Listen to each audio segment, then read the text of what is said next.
अस्सलाम वालेकुम dear students, कैसे हैं आप सब। इट्स मी नसीबुल्लाह खान और आप मुझे अपनी फ़िज़िक्स के यूट्यूब चैनल के ऊपर देख रहे हैं, फ़िज़िक्स विद नसीब खान शिखज़ई पर। आज हमारे पास एंटी टेस्ट के पॉइंट ऑफ व्यू से एक बहुत इंपॉर्टेंट चैप्टर है जिसका नाम है force in motion.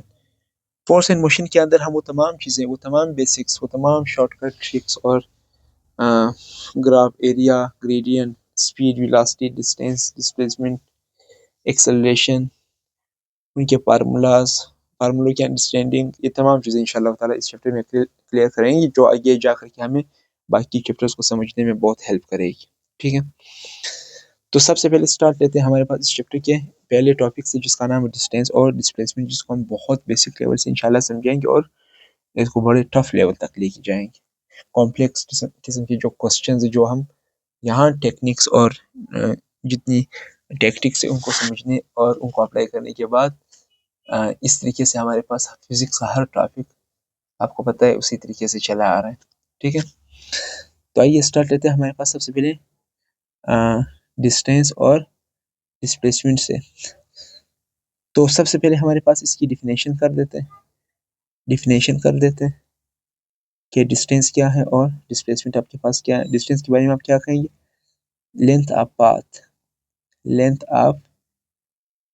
Of path followed between two points, between two positions या two points is called distance। ठीक है, और डिस्प्लेसमेंट आपके पास क्या हुआ? the shortest distance between initial and final positions is called, इसको क्या नाम देंगे? डिस्प्लेसमेंट का नाम देंगे। या हमारे पास एक और डिफिनेशन भी कर देते हैं इसकी, चेंज ऑफ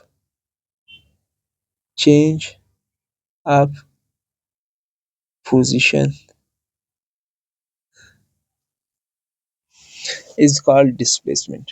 ठीक है, अब हम इनको समझते हैं कि हमारे पास एक पॉइंट ये है और एक पॉइंट ये है। ठीक है, इन दो पॉइंटों के बीच में, यहाँ से मैं ये पॉइंट्स और ये पॉइंट, ठीक है, इन दोनों पोजीशंस या इन दोनों पॉइंट्स के बीच में बॉडी ने कितना लेंथ ऑफ पाथ कवर किया, यानी रास्ते की जो लंबाई है, जो तय करदा रास्ता है उसकी लंबाई जो है उसी को क्या बोलते हैं? डिस्टेंस।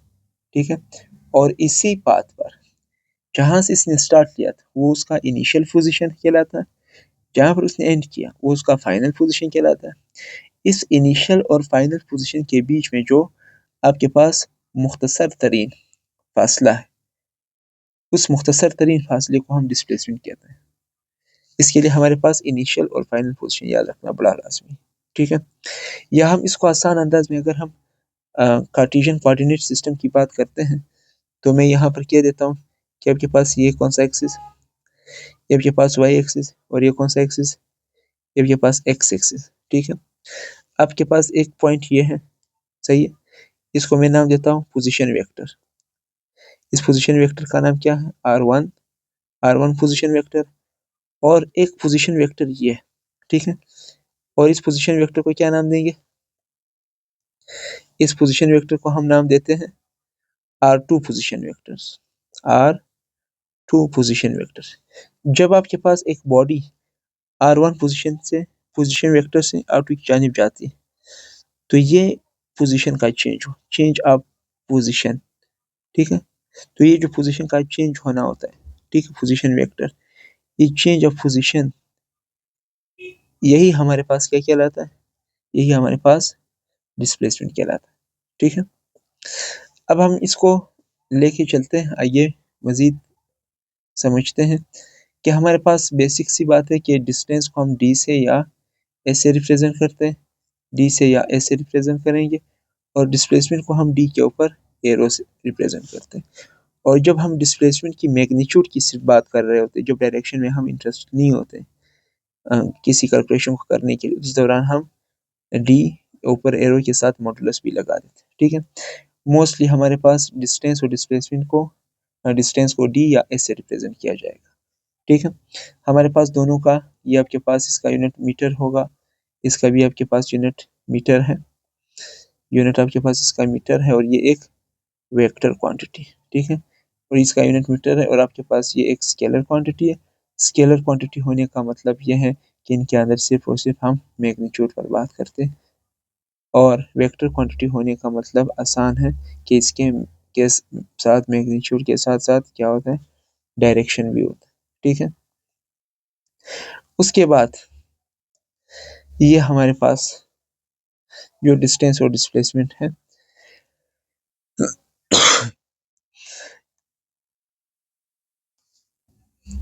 इस बुनियाद पर, ताकि हमारी अंडरस्टैंडिंग बिल्ड हो जाए, हम एक एग्जांपल लेते हैं डिस्टेंस और डिस्प्लेसमेंट को समझने के लिए, ताकि हमारी इसकी पूरी अंडरस्टैंडिंग बिल्ड हो। वो क्या है एग्जांपल? एग्जांपल की एक बॉडी आपके पास पॉइंट ए से स्टार्ट करती है और पॉइंट सी तक पहुंचती है, बी से होते हुए, ए से बी, बी से सी।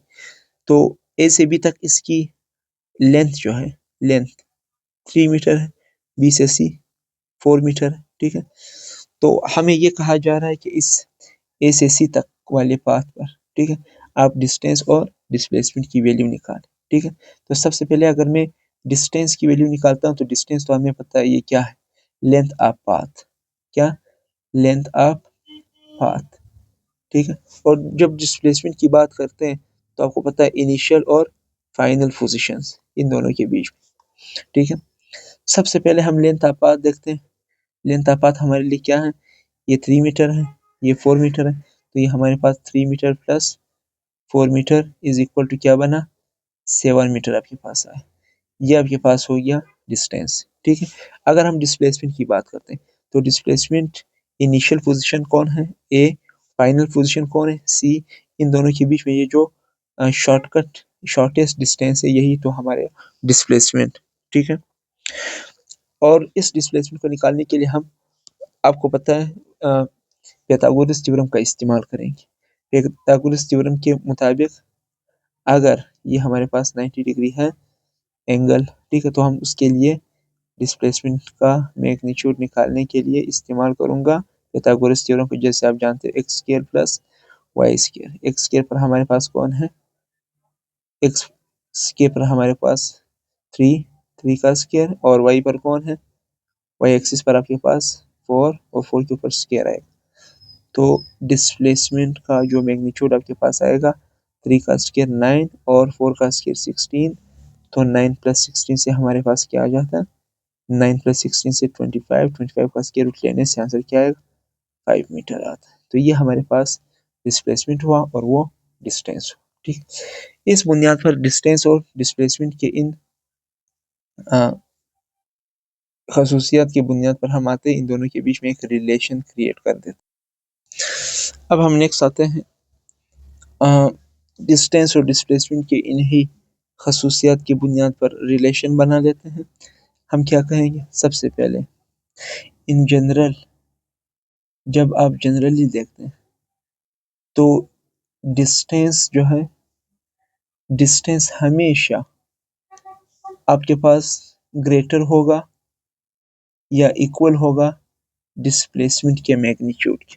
ठीक है, इस बुनियाद पर हम ये कहेंगे कि डिस्प्लेसमेंट, डिस्टेंस और डिस्प्लेसमेंट का जो रेशियो है, डिस्टेंस को डिस्प्लेसमेंट पर डिवाइड करने से जो आंसर आएगा वो हमेशा ग्रेटर देन इक्वल या ग्रेटर होगा, इक्वल टू 1 होगा। ठीक है, या अगर हम इसका बिल्कुल रेसिप्रोकेट फॉर्म में लें, डिस्प्लेसमेंट ऊपर हो और डिस्टेंस नीचे हो, तो फिर क्या होगा, डिस्प्लेसमेंट ओवर डिस्टेंस का जो रेशियो है वो less than equal to unity, यानी 1 के इक्वल होगा। ठीक है, कभी कभी 1 नहीं होता और हमें 1 की जगह ऑप्शन दिया जाता है, ये आपको याद रखना है। ठीक है, कि डिस्टेंस हमेशा greater than equal to displacement है, डिस्टेंस और डिस्प्लेसमेंट का रेशियो हमेशा ग्रेटर देन इक्वल टू 1 है, डिस्प्लेसमेंट डिस्टेंस का जो रेशियो है वो हमेशा लेस देन इक्वल टू 1 है। ठीक है, इस बुनियाद पर अगर मैं देखूँ तो मेरे पास दो केसेस बनते हैं। एक आपके पास एक curve path in a in a curve path. तो जब हम एक कर्व पाथ की बात करते हैं, फर्स्ट पहले आपके पास एक पॉइंट ए है, ये पॉइंट बी, एक पॉइंट ए पॉइंट बी, इस पॉइंट ए से बी तक, इस पॉइंट ए से बी तक, ठीक है। हमारे पास इसके लिए क्या रिलेशन होगा डिस्टेंस और डिस्प्लेसमेंट? हम यही कहेंगे कि डिस्टेंस हमेशा एक कर्व पाथ के केस में ना डिस्टेंस ग्रेटर है डिस्प्लेसमेंट से, या हम कहेंगे डिस्टेंस और डिस्प्लेसमेंट का रेशियो ग्रेटर है 1 से, या डिस्प्लेसमेंट और डिस्टेंस का रेशियो लेस देन 1। ठीक है, ये एक कर्व पाथ की बात होगी। ठीक है, लेकिन अगर हम एक दूसरे केस की बात करें जिसमें जिसमें क्या हो कि हमारे पास इन अ लीनियर पाथ बिल्कुल एक स्ट्रेट लाइन के ऊपर, एक स्ट्रेट लाइन के ऊपर आपके पास क्या होगा, एक स्ट्रेट लाइन के ऊपर डिस्टेंस इक्वल है डिस्प्लेसमेंट के मैग्नीट्यूड की।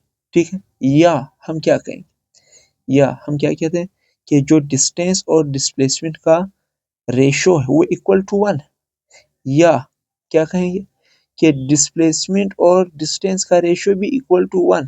कब? जब आपके पास एक स्ट्रेट पाथ हो, एक स्ट्रेट पाथ पॉइंट ए से आप पॉइंट बी पर जा रहे हैं, तो ये आपका डिस्टेंस भी यही है और डिस्प्लेसमेंट भी यही है, बस फर्क सिर्फ उनके डायरेक्शन में। ठीक है, ये तो एक लीनियर पाथ के ऊपर बात होगी। अब हम आते हैं नेक्स्ट कुछ केसेस को अंडरस्टैंड करते हैं, खासकर सर्कल की केसेस में। सबसे पहले मैं क्या लिखने लगा हूँ, इन सर्कुलर पाथ में फिर क्या रिलेशन। अच्छा, ये जो आपको ऊपर इनका जनरल रिलेशन लिखवाया गया, ये दुनिया की किसी भी तरह की सिचुएशन के लिए जहाँ डिस्टेंस और डिस्प्लेसमेंट आपस में रिलेट कर रहे हैं, तो वो आपको यही सारी सिचुएशन देखने को मिल जाएगी, यही सारी सिचुएशन देखने को मिल जाएगी। या तो इक्वल होगा या ग्रेटर होगा डिस्टेंस किससे, डिस्प्लेसमेंट से। अब मैं बात करने लगा हूँ इन सर्कुलर पाथ, किस पर, in circular path. Circular path के ऊपर क्या होता है, सर्कुलर पाथ सबसे पहले एक सर्कल को बनाते हैं, सर्कल को अंडरस्टैंड करते हैं, फिर ये हमारे पास सर्कल का डायमीटर है, यहाँ से लेकर के ये सर्कल का रेडियस है। ठीक है, और मैं यहाँ से पॉइंट ए से स्टार्ट लेता हूँ, पॉइंट ए से स्टार्ट लेने के बाद मैं कहाँ पहुँचता हूँ, मैं पॉइंट बी से पॉइंट सी से पॉइंट डी और वापस ए। इस सर्कल के अंदर हम मुख्तलिफ किस्म की केसेस को अंडरस्टैंड करने वाले हैं, और फिर सर्कल के हवाले से हमारे पास जो शॉर्टकट्स हैं, जो फार्मूले उनको भी यूज़ करने वाले। ठीक है, लेकिन आइए पहले अंडरस्टैंड करते हैं कि सर्कल में सबसे पहले केस नंबर 1 के ऊपर बात।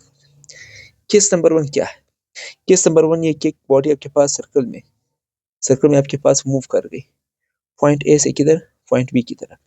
ठीक है, जब वो पॉइंट ए से पॉइंट बी की तरफ मूव कर गई, ठीक। अच्छा, सबसे पहले एक केस लेते हैं जब सर्कल में आपके पास एक कंप्लीट रिवोल्यूशन, ठीक, for a complete revolution, for a complete revolution,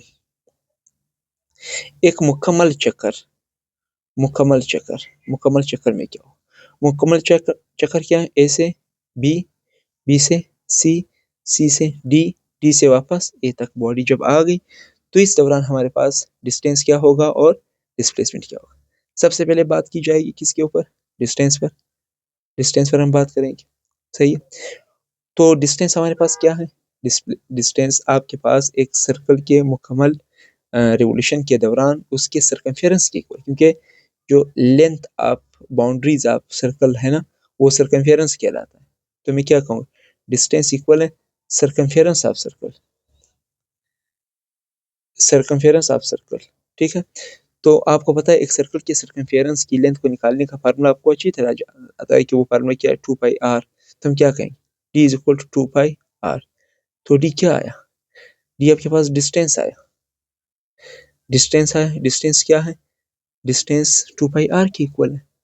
अगर हमारे पास सर्कल का रेडियस दिया गया होगा तो हम उस रेडियस की वैल्यू को 2π के साथ मल्टीप्लाई करके डिस्टेंस निकाल लेते हैं। बस के लिए रेडियस अगर यहाँ पर 10 सेंटीमीटर फॉर एग्जांपल रेडियस कितना है, अगर 10 सेंटीमीटर है तो आपको पता है टू पाई की वैल्यू कितनी है 3.14 मल्टीप्लाई बाई रेडियस कितना है 10 सेंटीमीटर। तो आपके पास ये वैल्यू मल्टीप्लाई करने के बाद 6.28 मल्टीप्लाई बाई 10 कितना बनता है 62.8 सेंटीमीटर। आपके पास एक सर्कल का सर्कमफेरेंस आ गया जो वो उसकी डिस्टेंस के इक्वल है। ठीक है, अब हम आते हैं अगर इसकी डिस्प्लेसमेंट के ऊपर बात की जाए तो डिस्प्लेसमेंट का क्या सीन है। डिस्प्लेसमेंट के लिए हम क्या करेंगे, डिस्प्लेसमेंट के लिए हम ये करेंगे कि ये जो सर्कल का पॉइंट ए से सर्कल ने स्टार्ट किया था, पॉइंट ए से स्टार्ट किया था और घूम करके वापस वही पॉइंट ए पर आ गया। तो ये जो पॉइंट ए है ये इसका इनिशियल पोजीशन है और ये जो पॉइंट ए है ये उसका फाइनल पोजीशन, यानी इनिशियल और फाइनल पोजीशन सेम है। और जब इनिशियल फाइनल पोजीशन इसका मतलब बॉडी डिस्प्लेस ही नहीं हुई, डिस्प्लेसमेंट उसका कवर ही नहीं हुआ। तो डिस्प्लेसमेंट आपके पास क्या है, इसका डिस्प्लेसमेंट क्या होगा बोलो, जीरो होगा। इसके लिए हम ये कह सकते हैं फॉर क्लोज्ड पाथ, जब आपके पास एक क्लोज्ड पाथ हो इन जहाँ से दो मौकों पर ये जो डिस्प्लेसमेंट वो क्या होगा बोलो, जीरो होगा। किस किन मौकों पर, अच्छा यहाँ से देखें, एक जब आपके पास बॉडी एक क्लोज्ड पाथ पर में चलकर वापस अपने पुरानी पोजीशन पर आकर के रुक जाए फाइनल पोजीशन पर इन्हीं, और दूसरा केस तब है जब इनिशियल और फाइनल पोजीशन क्या हो, सेम हो। ठीक है, और जब बॉडी आपके पास रेस्ट में हो, ठीक, बॉडी रेस्ट में हो उसका डिस्प्लेसमेंट जीरो होगा क्लोज्ड पाथ के अंदर, और इनिशियल फाइनल पोजीशन सेम हो तो उस दौरान हमारी डिस्प्लेसमेंट हमेशा क्या होती है, जीरो होती है। ठीक है, उसके बाद अगर हमसे पूछा जाए तो ये डिस्टेंस हुआ, ये डिस्प्लेसमेंट हुआ। अगर इस दौरान हमें डिस्टेंस और डिस्प्लेसमेंट का रेशियो निकालना हुआ, यानी for a complete revolution of circle, ठीक है, what is the ratio of distance over displacement, क्या बनेगा वो, डिस्टेंस क्या होगा, डिस्टेंस आपको पता है यहाँ पर अभी हमने निकाला था 2 pi are divided by displacement क्या है बोलो, जीरो है, तो 2 pi are divided by zero is infinity, ये इन्फिनिटी। ठीक है, बिल्कुल अगर इसका उल्टा पूछा जाए डिस्प्लेसमेंट और डिस्टेंस तो वो फिर आपको पता है zero divided by 2 pi are, और ये इक्वल होगा किसके, जीरो, किसके, जीरो के इक्वल होगा। तो ये चीज़ आपको याद रखनी है, ये इन्फिनिटी के इक्वल है अगर डिस्टेंस डिस्प्लेसमेंट का रेशियो है, और अगर डिस्प्लेसमेंट डिस्टेंस का रेशियो है तो वो फिर जीरो के इक्वल है। ये हमारे पास एक कंप्लीट रिवोल्यूशन के दौरान बात। अब आते हैं एक दूसरे केस को समझने के लिए, यही जो हमारे पास सर्कल था, ठीक है, सर्कल में अब हम मूव करते हैं, सर्कल के अंदर अब हम मूव करेंगे। आपके पास पॉइंट ए है, ये पॉइंट बी है, और ये आपके पास पॉइंट बी है, ये पॉइंट सी है, साथ में डी हुआ। अब बॉडी आपके पास सर्कल में पहले एक कंप्लीट सर्कल के लो, अब आपके पास सर्कल में बॉडी मूव करे ए से बी, बी से सी, सी से डी, और इस पॉइंट पर, किस पॉइंट, डी पर, डी पॉइंट पर अब डिस्टेंस और डिस्प्लेसमेंट क्या होगा। तो मैं सबसे पहले किसके ऊपर बात करूँगा, डिस्टेंस, डिस्टेंस पर, डिस्टेंस के लिए फिर मैं क्या कहूँगा, डिस्टेंस के लिए हमारे पास सबसे पहले यहाँ ये हमारे पास पूरा डिस्टेंस लेंथ ऑफ पाथ, ठीक है, बॉडी ए से डी तक मूव कर गई। ठीक है, अब हम नेक्स्ट आते हैं डिस्टेंस निकालते हैं। डिस्टेंस निकालने के लिए क्या करूँगा कि ये मेरे पास जो पूरा सर्कल का सर्कमफेरेंस है, ये उस पूरे सर्कल के सर्कमफेरेंस का 3/4 पार्ट है। तो क्या लिखता हूँ मैं कि ये जो डिस्टेंस है ये सर्कल के सर्कमफेरेंस का 3/4 पार्ट है। ठीक है, तो 1 2 3 हिस्से हो गए उसका, पूरे सर्कल में उसके 4 हिस्सों के 3 हिस्से हैं, तो 3/4 पार्ट हो गया। हम क्या कहेंगे, distance is equal to 3/4, circumference किसके इक्वल है, 2 पाई आर। ठीक है, तो हम यहाँ पर क्या कहेंगे, 2 1 जार 2, 2 2 जार 4, तो डिस्टेंस किसके इक्वल होगा, डिस्टेंस आपके पास इक्वल होगा 3 pi r, 3 pi are divided by 2 के इक्वल होगा। ये हमारे पास सर्कल के ए से मूव करके बी तक, डी तक आने का डिस्टेंस हुआ। लेकिन इस दौरान अगर हमसे डिस्प्लेसमेंट अगर हम निकालना चाहें तो कैसे निकालते हैं, डिस्प्लेसमेंट निकालने के लिए मैं सबसे पहले क्या करता हूँ, ये देखता हूँ कि डिस्प्लेसमेंट का इनिशियल पोजीशन कौन सा है और final position. Initial position A कौन है, ए इनिशियल है और डी कौन है, डी फाइनल है। तो इन दोनों के बीच ये हुआ, ये कौन, ये डिस्प्लेसमेंट, ये कौन है, ये डिस्प्लेसमेंट। अब मुझे इस डिस्प्लेसमेंट को निकालना है। इस डिस्प्लेसमेंट को निकालने के लिए मैं क्या करूँ, मुझे ये एक राइट एंगल ट्रायंगल बना हुआ नजर आया, तो ये आपके पास ये भी रेडियस है, ये भी रेडियस है, तो मुझे इस हाइपोटेन्यूज को निकालना है। और हाइपोटेन्यूज को निकालने के लिए मैं यूज करूंगा पाइथागोरस थ्योरम। तो इस डिस्प्लेसमेंट के मैग्नीट्यूड को निकालने के लिए हम पाइथागोरस थ्योरम का यूज करेंगे, जो R square plus R square is equal to किसके इक्वल आएगा, 2r स्क्वायर, और स्क्वायर स्क्वायर रूट के साथ इसके साथ कैंसिल हो जाता है, तो डिस्प्लेसमेंट किसके इक्वल है, ये r स्क्वायर रूट से बाहर आ जाएगा, अंदर बचेगा सिर्फ 2 का। ये हमारे पास क्या हुआ, ये हमारे पास डिस्प्लेसमेंट आ गया। ठीक है, ए से डी तक। ठीक है, अब हम थोड़ा इनके रेशियोज को फिर भी बात कर लेते हैं। तो डिस्टेंस और डिस्प्लेसमेंट का रेशियो साथ में सेम, डिस्टेंस और डिस्प्लेसमेंट का रेशियो और साथ में डिस्प्लेसमेंट और डिस्टेंस का रेशियो। डिस्टेंस कितना आया था भाई, 3πr डिवाइडेड बाय 2 आया, और डिस्प्लेसमेंट कितना है आपके पास, r अंडर रूट 2 आया। अब क्या कहेंगे, r के साथ क्या हुआ, कैंसिल हुआ, तो ये 2 नीचे आ जाएगा, तो 3π डिवाइडेड बाय 2 अंडर रूट 2, ये इन दोनों का क्या आया, रेशियो आया। ठीक है, और हमें स्टेटमेंट को पढ़ करके अंडरस्टैंड करना है।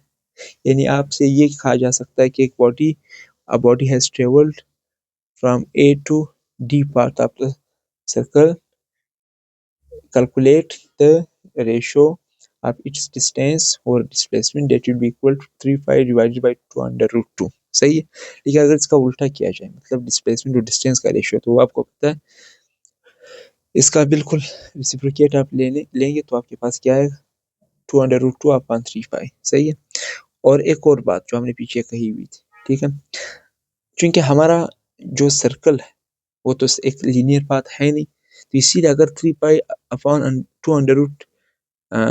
2 का अगर आप पूरी वैल्यू कैलकुलेट कर लेते हैं, तो वो वैल्यू आपके पास क्या होगी, वो ग्रेटर देन 1 होगी।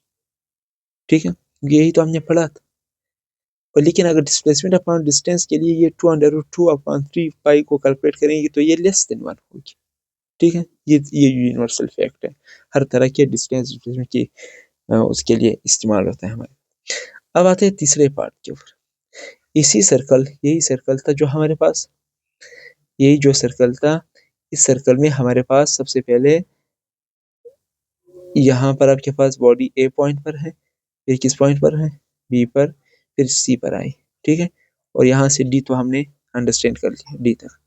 ठीक है, अब हम क्या करते हैं, इसको समझने के लिए सबसे पहले आपको एक काम करना होगा। आप ये कहेंगे कि बॉडी ए से कहाँ कर गई, सी पर गई, ए से सी तक गई, इस दौरान डिस्टेंस कितना है और डिस्प्लेसमेंट कितना है, और इन दोनों का आपस में क्या रेशियोज वो निकालते। तो डिस्टेंस निकालने के लिए मैं क्या करूँगा, ये अब सरकमफेरेंस है क्या, ये देखो सरकमफेरेंस का हाफ हुआ, क्या हुआ, सरकमफेरेंस का हाफ, तो मैं क्या कहूँगा, सरकमफेरेंस अपॉन 2। सही, यही तो डिस्टेंस, और सरकमफेरेंस किसके इक्वल है, 2πr डिवाइडेड बाय 2, 2 और 2 कैंसिल हुआ, तो डिस्टेंस किसके इक्वल आया, πr, किसके इक्वल आया, πr आपके पास इक्वल आ गया। लेकिन अगर हम बात करते हैं किसके ऊपर, डिस्प्लेसमेंट के ऊपर, तो डिस्प्लेसमेंट किसके इक्वल है, डिस्प्लेसमेंट इसके इक्वल है किसके,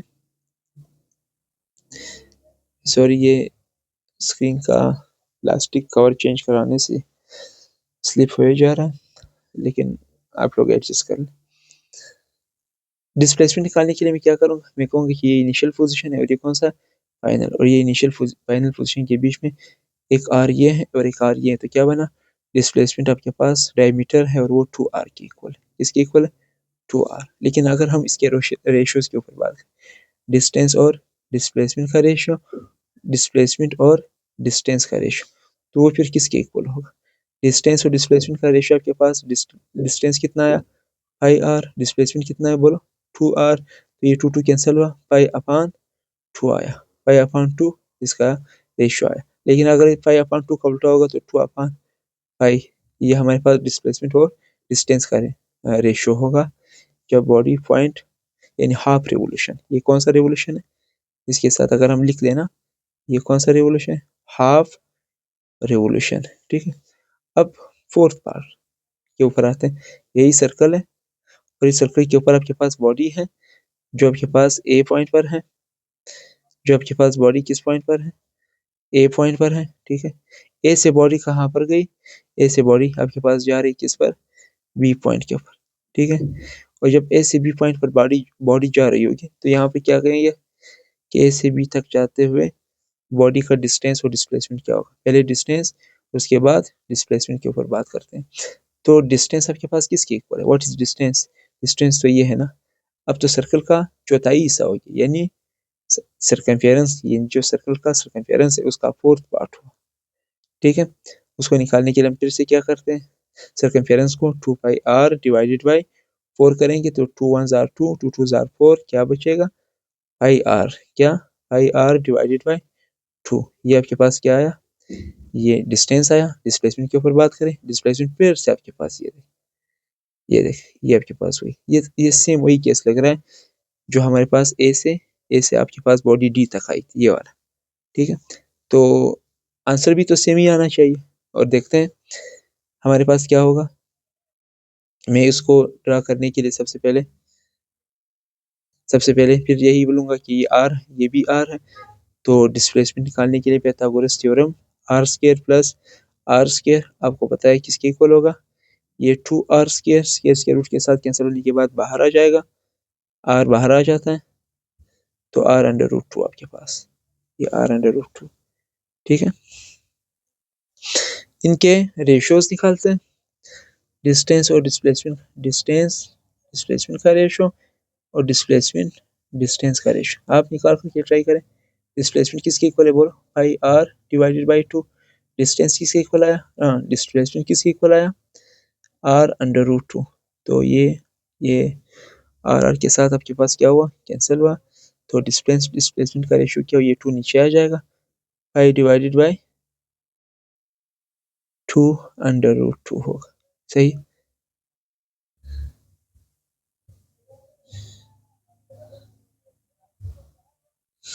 और डिस्प्लेसमेंट डिस्टेंस किसके इक्वल होगा,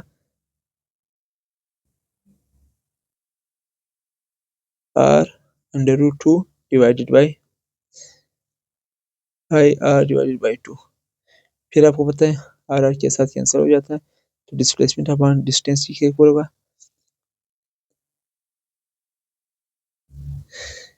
ये 2 पर जाएगा तो आपके पास 2 under root 2 divided by pi, यानी इसका बिल्कुल उल्टा आ गया। ठीक है, ये हमारे पास ओवरऑल एक टेबल की सूरत में आप अगर याद रखना चाहिए तो एक टेबल की सूरत में भी इसको बना सकते हैं। ठीक है, और टेबल की सूरत में आपको प्रैक्टिस भी अच्छी तरीके से हो जाएगी इसकी। अब हम आते हैं नेक्स्ट, अब हम आते हैं एक सर्कुलर पाथ पर होने वाले किसी भी क्वेश्चन को हैंडल करने के लिए जो डिस्टेंस डिस्प्लेसमेंट के मुतालिक है, एक शॉर्टकट के ऊपर बात करते हैं। मैं पहले क्वेश्चन को तो ये देखो, फर्स्ट कर ले आपके पास ये क्वेश्चन दिया गया, ये ए है, ये बॉडी किस पॉइंट पर है, बी पॉइंट पर आपके पास आई। ठीक है, और फिर वही क्वेश्चन है कि आपके पास ए से बी तक, ये सारा करने के बजाय आप लोग डिस्प्लेसमेंट और डिस्टेंस के लिए एक शॉर्टकट ये याद रखें कि आपके पास जो डिस्प्लेसमेंट का शॉर्टकट होगा ये कि आप डिस्प्लेसमेंट के लिए ये 2r साइन थीटा बाई 2, ये सर्कल में किसी भी तरह की डिस्प्लेसमेंट को निकालने के लिए आप इसको यूज़ कर सकते हैं अगर आपको एंगल दिया गया। ठीक है, मैं अभी इसको यूज़ करवाऊंगा एक एग्जांपल के तौर पर। और डिस्टेंस के लिए फिर क्या होगा, आप कहेंगे कि s is equal to are theta, बस वही एंगल होगा, लेकिन याद रखिए ये एंगल आपको रेडियन में, क्या रेडियन, लेकिन अगर आपको डिस्टेंस निकालना हो और एंगल रेडियन में नहीं डिग्री में दिया गया तो आप क्या यूज करेंगे, 2 पाई आर, याद रखिए s is equal to 2 pi are divided by 360 degree multiply by theta. ठीक है, इस शॉर्टकट से आप किसी भी तरीके के सर्कल के अंदर डिस्टेंस और डिस्प्लेसमेंट को निकालने के काबिल हो जाए। मैं यहाँ पर क्या कहूँगा कि मेरे पास एक बॉडी एक पॉइंट से किधर गई, बी पॉइंट के ऊपर, ठीक है। इस दौरान इसका डिस्टेंस और डिस्प्लेसमेंट कितना होगा, तो मुझे तो ये यहाँ से अंदाज़ा हो गया कि ये एंगल कौन सा है, बोलो 90 डिग्री। और 90 डिग्री आपको अच्छी तरह पता है कि 90 डिग्री को हम रेडियन में π/2 भी कहते हैं, ठीक है। अब मैं क्या करता हूँ, सबसे पहले डिस्प्लेसमेंट निकालता हूँ। डिस्प्लेसमेंट निकालने के लिए मैं क्या करूँगा, 2r साइन थीटा कितना है, थीटा 90 है, क्योंकि साइन के एंगल में यहाँ 90 पुट करते हैं। और नीचे क्या आएंगे 2, तो 2r साइन थीटा/2 ये 45 आएगा।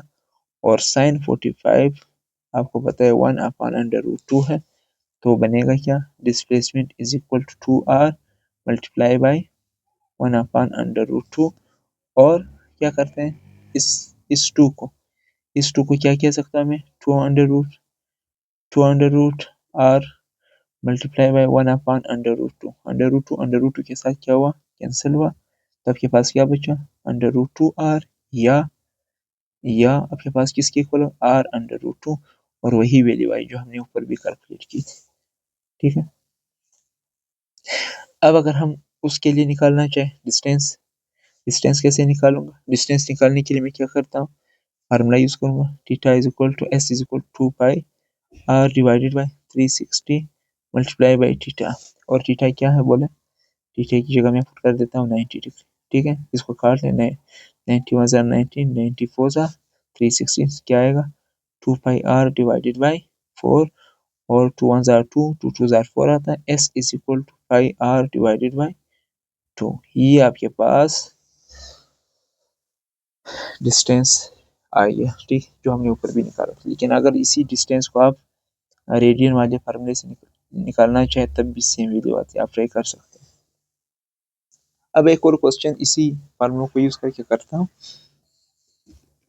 सर्कल के अंदर अगर हमें वो मखसूस पॉइंट्स का पता ना हो, जैसे मैं यहाँ तक आया हूँ, ठीक है, तो इस पॉइंट पर एंगल जो बनता है वो आपके पास 60 डिग्री, मैं पॉइंट ए से इस पॉइंट फी तक आया हूँ, ठीक है। और इस दौरान ये जो है ये मेरा डिस्टेंस है, ठीक है, और ये जो है ये मेरा डिस्प्लेसमेंट, ठीक है। अब ये है आपके पास आर, इस आर की लेंथ कितनी है वही तो मेरा डिस्टेंस है। लेकिन अब मेरे लिए ये गेस करना थोड़ा सा मुश्किल पड़ रहा है, क्योंकि हम फिर अपनी ट्रिक की जानिब जाएंगे। और ट्रिक हमारे, सबसे पहले मैं डिस्प्लेसमेंट निकालने के लिए ट्रिक अप्लाई करता हूँ। और डिस्प्लेसमेंट का फार्मूला मैंने आपको ऊपर बता दिया हुआ था, क्या है वो, 2r 2r साइन थीटा/2, ठीक है। Displacement is equal to 2r sine लगा देता हूँ, थीटा किसके इक्वल है, 60 डिवाइडेड बाई 2, और ये वैल्यू बन जाएगी, displacement is equal to 2r sine 60 divided by 2 sine 30 आएगी। और आप कैलकुलेटर से चेक कर सकते हैं, या आपको याद होना चाहिए कि साइन 30 आपके पास इक्वल है 1/2 के। तो मैं क्या कहूँगा, displacement is equal to 2r multiply by 1/2, 2 के साथ कैंसिल हुआ, यानी आपके पास ये कौन आ गया, रेडियस के इक्वल। कौन से एंगल पर, ये भी आपके पास रेडियस ही है, सही है। तो ये डिस्प्लेसमेंट आपके पास किसके इक्वल आया, डिस्प्लेसमेंट आपके पास इक्वल आया आर के। अब डिस्टेंस किसके इक्वल, डिस्टेंस के लिए फिर मैं फार्मूला यूज करूंगा। फार्मूला क्या था मेरे पास, फार्मूला में अभी इसके ऊपर बात कर चुका हुआ हूँ, एक है s is equal to are theta, या आप क्या कहेंगे दूसरा formula, s is equal to 2 πr divided by 360 multiply by theta आता है ना, थीटा थीटा की वैल्यू कितनी है 60 डिग्री, तो 60 को इसके साथ कैंसिल आउट कर दे, ये आपके पास 6 आएगा, 6 1 6 6 6 36, और ये आपके पास क्या बचता है, 2 πr divided by 6, 2 1 2, 2 3 6 πr divided by 3, ये आपके पास आएगी, ठीक है, डिस्टेंस की वैल्यू, सही है। इस तरीके से इस ट्रिक को आप अप्लाई करके किसी भी तरह के क्वेश्चन के ऊपर अप्लाई कर सकते हैं। सर्कल के एक लास्ट एग्जांपल की तरफ आते हैं, और ये एग्जांपल अच्छे तरीके से अंडरस्टैंड कीजिएगा क्योंकि आपके यहाँ से बहुत अच्छे कॉन्सेप्ट्स बिल्ड हो जाएंगे। ठीक है, ये सर्किट के हवाले से लास्ट एग्जांपल होगा, फिर हम कार्टेशियन कोऑर्डिनेट सिस्टम की एग्जांपल्स की जानिब जाते हैं। यहाँ पर हमारे पास एग्जांपल ये दिया गया कि आपके पास एक व्हील है और ये व्हील आपके पास एक ग्राउंड के ऊपर ऐसे पड़ा हुआ है, ग्राउंड के ऊपर ये व्हील पड़ा हुआ है। ठीक है, और इनिशियली जिस पॉइंट पर है, मैं फर्ज करते हैं मैं इसको पॉइंट ए का नाम देता हूँ। ठीक है, फिर ये व्हील चलने लगता है, चलने के बाद ये हाफ हाफ रेवोल्यूशन, क्या हाफ रेवोल्यूशन चलता है। ठीक है, तो आधा सर्कमफेरेंस अपने वो कवर कर लेता है, तो इस दौरान इसका डिस्प्लेसमेंट कितना होगा, इसका डिस्प्लेसमेंट कितना होगा। मैं चाहूँगा आप यहाँ से वीडियो स्टॉप करके इस क्वेश्चन को सॉल्व करने की कोशिश करें। मुझे उम्मीद है आपने ट्राई किया होगा। अब यहाँ पर बहुत सारे स्टूडेंट के पास अच्छा मैं ऑप्शंस भी दे देता हूँ। एक ए ऑप्शन है, बी ऑप्शन है, सी है और डी ऑप्शन। आपके पास ये जो ए ऑप्शन है वो radius divided by pi square plus 4 का अंडर रूट, और दूसरा ऑप्शन है आपके पास r under square root pi square plus 4, और साथ में आपके पास है 2 पाई आर, और लास्ट वाला ऑप्शन है पाई आर। आप इनको सॉल्व करने की कोशिश करें वीडियो स्टॉप करके। अब मुझे उम्मीद है आपने सॉल्व करने की कोशिश की होगी। अब मैं इसको देखता हूँ इसको कैसे सॉल्व आउट करता हूँ। देखो मोस्ट स्टूडेंट्स गलती क्या करते हैं कि वो ये समझते हैं कि जब बॉडी यहाँ पर है ना, तो हाफ रिवोल्यूशन के बाद तो फिर इधर होगी। ठीक है, वो फिर ये समझते हैं कि हमारे पास ये वही सर्कल है, ये वही सर्कल है। ठीक है, तो बॉडी पहले इस पॉइंट पर थी, पहले आपके पास बॉडी इस पॉइंट पर थी,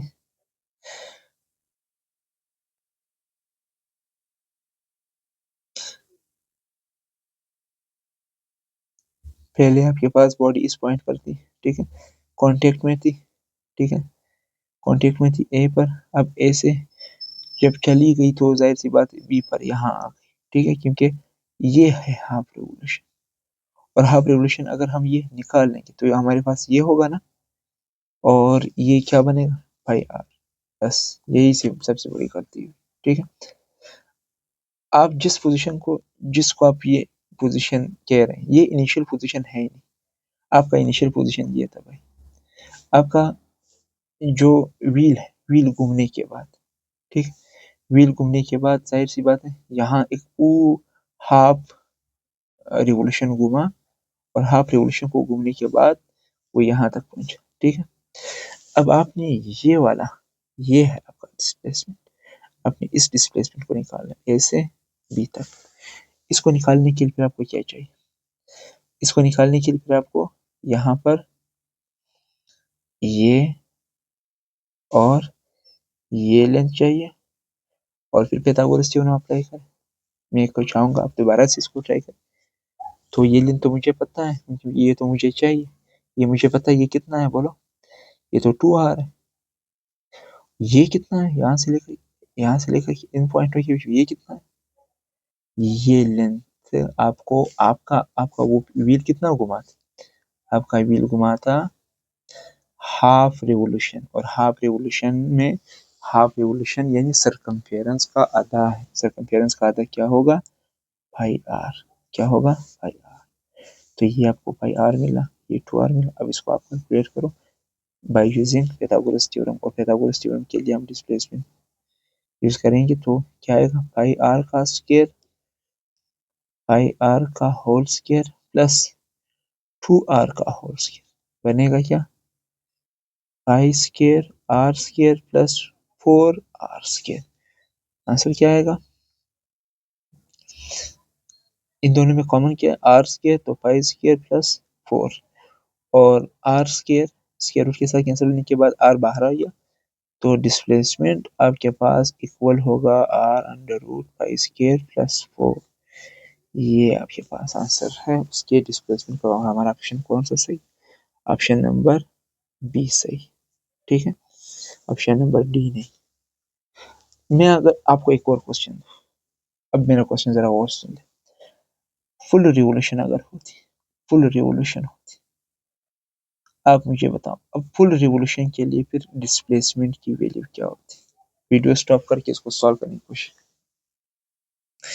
फुल रिवोल्यूशन के दौरान आपको पता है बॉडी हमारे पास यहाँ से ये व्हील थी आपके, ये व्हील पॉइंट ए पर थी। अगर ये फुल रिवोल्यूशन हुआ होता तो ये आपके पास पूरा उसका क्या हो जाता, इतना चलने के बाद, और ये कितना चलने के बाद, फुल रिवोल्यूशन। फुल रिवोल्यूशन में क्या, एक पूरा सर्कम्फेरेंस चलने के बाद बॉडी फिर आपके पास यहाँ आ जाती, और जब यहाँ पर आ जाती तो इन दोनों के बीच में ये जो है, यही तो इनिशियल पॉइंट है, ये फाइनल पॉइंट, और इन दोनों के बीच में जो शॉर्टकट डिस्टेंस वही तो सर्कम्फेरेंस है। तो फुल रिवोल्यूशन के दौरान जो डिस्प्लेसमेंट होती है वो सर्कम्फेरेंस की इक्वल होती, और वैल्यू क्या आती है 2πr। ठीक है, मुझे उम्मीद है ये डिस्टेंस और डिस्प्लेसमेंट के सर्कल वाले तमाम केसेस आपके पास ओवरऑल क्लियर हो गई होगी। अब मैं थोड़ा सा मज़ीद एग्जांपल कार्टेशियन कोऑर्डिनेट सिस्टम के हवाले से कुछ एग्जांपल्स मोस्टली पूछे जाते हैं, मैं उनकी तरफ थोड़ा सा आता हूँ। चलिए स्टार्ट करते हैं हमारे पास बेसिक एग्जांपल से। अब क्वेश्चन ये है कि हमारे पास एक बॉडी है, वो चलती है आपके पास 6 मीटर नॉर्थ, 6 मीटर नॉर्थ की जानिब, और 8 मीटर ईस्ट की जानिब, 8 मीटर ईस्ट की जानिब, और 10 metre vertically upwards, 10 metre vertically upwards. मैं चाहूँगा आप वीडियो स्टॉप करके इसको सॉल्व करने की कोशिश करें। आप इस बॉडी की डिस्प्लेसमेंट इनिशियल पोजीशन से निकालें, क्या डिस्प्लेसमेंट आपको चाहिए। ठीक है, मुझे उम्मीद है आपने सॉल्व जरूर करने की कोशिश। अच्छा एक मिनट, मैं आपको इसके ऑप्शंस दे देता हूँ। ऑप्शंस आपके पास इसके क्या है, 10 मीटर, 10√2, और तीसरा ऑप्शन इसका आपके पास है 5√2, और फोर्थ ऑप्शन पे है 20 मीटर। जी चले जी, आइए सॉल्व करते हैं इसको। इसके लिए सबसे पहले मैं यहाँ से कार्टेशियन कोऑर्डिनेट सिस्टम आपके पास इसके एक्सिस बना देता हूँ। ये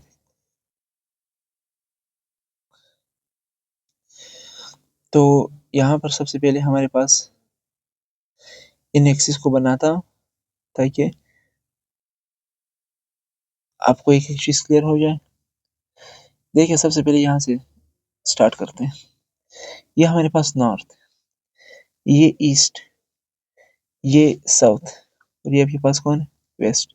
ठीक है, और यहाँ से स्टार्ट होती है बॉडी, बॉडी ओरिजिन से स्टार्ट होती है। ठीक, ओरिजिन से कितनी चलती है, ओरिजिन से आपके पास बॉडी चलती है 6 मीटर नॉर्थ की जानिब, 6 मीटर, ये देखो 6 metre north, this is our 6 metre north की जानिब, एंड 10 मीटर ईस्ट, ये है हमारे पास 10 मीटर, 10 मीटर ईस्ट की जानिब, और sorry sorry 8 metre east, 8 metre east, east की जानिब, ये 8 मीटर ईस्ट की जानिब, 10 metre vertically upward, vertically upwards, ये 10 मीटर वर्टिकल, ये गलती है। यहाँ से आप ये गलती करेंगे और फिर आपका आंसर गलत आ जाता है। ठीक है, फिर जब आप यहाँ पे ये इसको 10 मीटर कहते हैं, कहने के बाद फिर आप ये वैल्यू निकालते हैं, और ये वैल्यू का ऑप्शन आपको यहाँ पर दिया गया होगा, जिसकी वजह से फिर आपको, आप पहले इसको निकालते फिर इसको निकालते, यहाँ पर आपका टाइम ज़ाया हो जाता है। ठीक, लेकिन वर्टिकली अपवर्ड्स का क्या मतलब, बात ये की जा रही है कि आपके पास तीन एक्सिस, एक एक्स एक्सिस, वाई एक्सिस, और एक है जेड एक्सिस, और जेड एक्सिस आपके पास क्या है, वो आपके सामने वर्टिकली अपवर्ड है ना, समझ रहे हो? तो ये आपके पास जेड एक्सिस हुआ, ये जेड एक्सिस हुआ। ठीक है, तो वो जेड एक्सिस की बात हो रही है। ठीक है, इसलिए आप क्या करें, आप अभी दोबारा से इसको समझें। दोबारा से करने के लिए क्या करेंगे आप, फिर से आप इसको अप्लाई करें। इसीलिए मुझे उम्मीद है आपका वो क्वेश्चन का जो आंसर था वो इसी वजह से गलत आ रहा था, क्योंकि आप गलती भी यही कर रहे थे। ठीक है, क्या कहेंगे दोबारा, 6 मीटर, और ये क्या है, ये आपके पास 8 मीटर, और वर्टिकली अपवर्ड है क्या, 10 मीटर। तो मैं तो अपवर्ड बना नहीं पाऊंगा क्योंकि हम तो 2D में रह रहे हैं, तो मैं क्या कहूँगा उसको, ये हमारे पास ये जो नॉर्थ, नॉर्थ किस जानिब, नॉर्थ आपके पास प्लस वाई एक्सिस में, ठीक है। और ये क्या है, साउथ क्या है, माइनस वाई एक्सिस, और ये प्लस एक्स एक्सिस, और ये माइनस माइनस एक्स एक्सिस, समझ रहे। तो इ- आपको पता है एक्स एक्सिस के लिए आई यूनिट वेक्टर लेते हैं, वाई एक्सिस के लिए जे यूनिट वेक्टर लेते हैं, और जेड एक्सिस के लिए के यूनिट वेक्टर लेते हैं। तो मेरे पास सबसे पहले 6 मीटर है जो वाई की तरफ, तो मैं इसको क्या कहूँगा, 6J, ठीक है। और 8 मीटर ईस्ट की जानिब है, वो वाई में है ना, एक्स में है, तो मैं इसको क्या कहूँगा, ये 6J हुआ। तो ये आपके पास क्या होता है, ये आपके पास 8I है, और वर्टिकली अपवर्ड आपकी तरफ, यानी पॉजिटिव के, क्या कहूँगा, 10K। तो बनेगा क्या, 6I plus 8K plus 10K। आप इसकी बुनियाद पर, ये तो आपके पास वेक्टर फॉर्म में आ गया, आप इसकी बुनियाद पर इसका मैग्नीट्यूड निकालें। मैग्नीट्यूड कैसे निकालेंगे आप, मैग्नीट्यूड निकालने के लिए आप x square plus Y square plus z square को यूज़ करते रहें।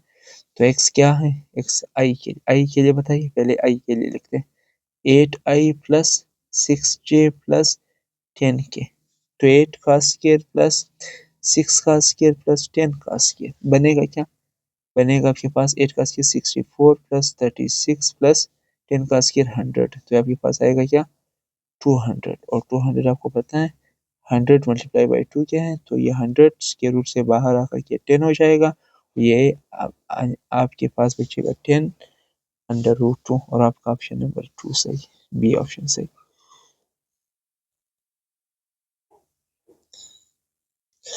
नेक्स्ट आते हैं हमारे पास एक और क्वेश्चन भी इसी तर्ज का। मैं चाहूँगा आप इस क्वेश्चन को अभी सॉल्व करने में कोई गलती ना करें, ठीक है। अच्छा, एक और बात ज़रूर याद रखिएगा कि आपके पास ये अगर आपके पास एक्स एक्सिस है, ये आपके पास एक्स एक्सिस है, तो ये आपके पास वाई एक्सिस होगा, ठीक है। ये आपके पास वाई एक्सिस होगा, ठीक है। अब एक चीज़ ये याद रखिएगा, यहाँ से जो भी जाएगी वो प्लस आई यूनिट वेक्टर में लिया जाएगा, और यहाँ से माइनस आई यूनिट, यहाँ से ऊपर जाते हुए प्लस जे यूनिट वेक्टर, नीचे आते हुए माइनस जे यूनिट वेक्टर, ठीक है। तो इस चीज़ का ख्याल रखना, ये तो आपको पता है, ये north south east west, vertically upward और वर्टिकली डाउनवर्ड, समझ रहे हैं। ये वैल्यूज आप ये इस तरीके से याद रखिए, स्पेस की बात हो रही, ठीक है। तो वर्टिकली अगर अपवर्ड था तो उसके लिए प्लस के लेंगे, और अगर वर्टिकली डाउनवर्ड था तो वो माइनस के लेंगे, ठीक है। तो इस तरीके से फिर हमारे पास हमारे न्यूमेरिकल सॉल्व आउट हो जाते हैं, ठीक है। नेक्स्ट फिर मैं आपको एक और क्वेश्चन इसी तरह का देता हूँ। मैं चाहूँगा आप इस क्वेश्चन को अच्छी तरीके से ट्राई कर ले। वो कहता है कि एक आदमी ट्रेवल करता है आपके पास 1 माइल ईस्ट की जानिब, 1 माइल वो आदमी चलता है ड्यू ईस्ट, ईस्ट की जानिब, और वही आदमी 5 माइल्स चलता है किसकी जानिब, साउथ की जानिब, सही, साउथ की जानिब। और वही आदमी 2 माइल्स चलता है किसकी जानिब, ईस्ट की, फिर से ईस्ट की जानिब, ठीक है। और लास्ट में वो आदमी चलता है 1 माइल, फिर से किसकी जानिब, नॉर्थ की, अब किसकी जानिब, नॉर्थ की जानिब। इस दौरान वो भाई साहब अपनी पोजीशन से कितना दूर, अपने स्टार्टिंग पॉइंट से उसका डिस्प्लेसमेंट कितना है, उस भाई साहब का डिस्प्लेसमेंट निकालना। मैं ऑप्शंस भी देता हूँ, ए बी सी डी। हमारे पास ऑप्शंस है, सबसे पहला ऑप्शन 3 माइल्स, 5 माइल्स, 4 माइल्स या 6 माइल। मैं चाहूँगा आप इस वीडियो को स्टॉप करके इसको सॉल्व करने की कोशिश करें। अब ये एक क्वेश्चन है, ये क्वेश्चन बहुत ज़रूरी है, इन क्वेश्चन को आप ट्राई करने की कोशिश करें। मैं क्या करता हूँ, सबसे पहले ये वाई एक्सिस है, वाई एक्सिस पे आप लाइन ड्रा करें, और ये एक्स एक्सिस है, एक्स एक्सिस है, ठीक है। और फिर ये आपका है, ये नॉर्थ है, साउथ है, ईस्ट है, और ये वेस्ट। ये 1 माइल ईस्ट की जानिब, 1 माइल, और 5 माइल साउथ की जानिब, साउथ कहाँ है, नीचे है 5 माइल, ये देखो मैं 5 माइल चला। और आगे से 2 माइल ईस्ट की जानिब, 2 माइल, और फिर 1 माइल नॉर्थ की जानिब, नॉर्थ कहाँ है, ऊपर, ये 1 माइल। वो कह रहे स्टार्टिंग पोजीशन से कितना दूर है वो ऑब्जेक्ट, तो हम यहाँ पर कहेंगे ये उसका स्टार्टिंग पॉइंट और ये उसका एंडिंग पॉइंट, ये फाइनल पोजीशन। हमें ये वाला डिस्प्लेसमेंट निकालना है, ठीक है। और इस डिस्प्लेसमेंट को निकालने के लिए आप सोचिए कैसे निकालो। इसको निकालने के लिए सबसे पहले आपको ये वाला डिस्टेंस पता होना चाहिए और फिर ये वाला डिस्टेंस, ठीक है। अब मुझे बताओ ये वाला डिस्टेंस कितना है। ये वाला डिस्टेंस आपको पता है यहाँ से लेकर के यहाँ तक तो 1 है ना, 1 है, और ये +2, तो ये क्या बना, ये यहाँ से लेकर के यहाँ तक आपके पास आता है 3, ठीक है। ये तो 3 हो गया। ये कितना है, ये कितना है, ये आपके पास टोटल 5 था ना, 5 से 1 माइनस हुआ तो क्या बचा, 5 माइनस 1 इज 4, तो ये 4 है, ये कितना है 3, तो ये 4 है, 3 है, तो ये कितना है 4। तो फिर कार्टेशियन कोऑर्डिनेट सिस्टम के ऊपर वो ना हाइपोटेनस फार्मूला अप्लाई करें, 3 का स्क्वायर प्लस 4 का square, 3 square plus 4 square is 25 का स्क्वायर रूट, 25 का स्क्वायर रूट 5 के इक्वल है, तो वो अपने स्टार्टिंग पॉइंट से 5 माइल दूर है। और आपका ऑप्शन नंबर कौन सा सही, ऑप्शन नंबर 20 सही, ठीक है। इस तरीके से इंशाल्लाह ताला डिस्टेंस और डिस्प्लेसमेंट के जितने भी कॉन्सेप्ट्स हैं, जितने भी मुश्किल, बहुत बेसिक से बहुत टफ लेवल तक जितने भी क्वेश्चन इंशाल्लाह आपको क्लियर हो गए होंगे। एक चीज़ मेरे ज़हन में आ रही है कि अगर आपके पास एक बॉडी है जो यहाँ पर इसका स्टार्टिंग पॉइंट, ये ऊपर जाने के बाद वापस जब नीचे आती, ठीक है, तो इस बॉडी का डिस्प्लेसमेंट क्या होगा। इस बॉडी का डिस्प्लेसमेंट अगर अगर फर्ज करें, मैं ये कहूँगा कि ये बॉडी वापस अपनी उसी पोजीशन पे आ जाए, ठीक है, तो इस दौरान इसका डिस्प्लेसमेंट क्या होगा, इसका डिस्प्लेसमेंट 0 होगा, ठीक, क्योंकि वो इनिशियल और फाइनल पोजीशन से है। बिल्कुल इसी तरह अगर वन वाइब्रेशन हो रहा हो, वाइब्रेशन हो रहा हो सिंपल पेंडुलम के दौरान, वन वाइब्रेशन आपको पता है एक्सट्रीम पोजीशन से किधर जाना, मीन पोजीशन से दूसरी एक्सट्रीम से वापस किधर आना, पहली एक्सट्रीम। तो इस दौरान जो आपके पास वन वाइब्रेशन के दौरान, तो जाहिर सी बात इनिशियल और फाइनल पॉइंट सेम है, इस दौरान डिस्प्लेसमेंट फिर वापस क्या होगा, 0 होगा, ठीक है।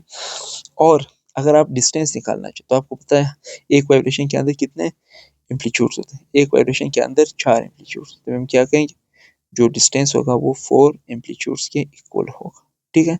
इस तरीके से आपको अगर 10 वाइब्रेशंस दिए जाए, 10 वाइब्रेशंस में फिर डिस्प्लेसमेंट कितना है, तो वाइब्रेशन में वापस अपनी ओरिजिनल पोजीशन पे वापस आ जाएंगे ना, इनिशियल पोजीशन, तो डिस्प्लेसमेंट वापस वहाँ पर क्या होगा, 0 होगा। लेकिन अगर 10 वाइब्रेशंस के लिए हम डिस्टेंस निकालना चाहें तो 10 मल्टीप्लाई बाई 4 करें तो आपके पास क्या है, 40 एम्पलीट्यूड है। जो एम्पलीट्यूड की वैल्यू होगी उसके साथ मल्टीप्लाई करके आपको ये मिल जाएगी, ठीक। इसके साथ ही हमारा डिस्टेंस और डिस्प्लेसमेंट का ये लेक्चर एंड हो गया। तो लेक्चर को कहीं पर कोई पॉइंट मिस हुआ हो तो ज़रूर दोबारा देख लीजिएगा। अगर कोई कंफ्यूजन है, कोई चीज़ समझ में नहीं आई तो आप प्लीज़ कमेंट कीजिएगा। और व्हाट्सअप दिया गया नंबर, उस नंबर पर आप मुझे रब्ता कर सकते हैं और मैं इंशाल्लाह इसके MCQs वगैरह भी आपको ग्रुप में शेयर कर देता हूँ। और आपसे इतना रिक्वेस्ट है कि इस वीडियो को अपने तमाम यार और दोस्तों के साथ ज़रूर शेयर कीजिएगा। तो इस तरीके से इंशाल्लाह ये हमारा मिशन है कि हम बहुत ही बेसिक से बहुत ही टॉप लेवल तक जाते हैं ताकि कोई कंफ्यूजन कभी बाकी ना रहे। आप सबका वीडियो देखने का बहुत बहुत शुक्रिया, थैंक यू।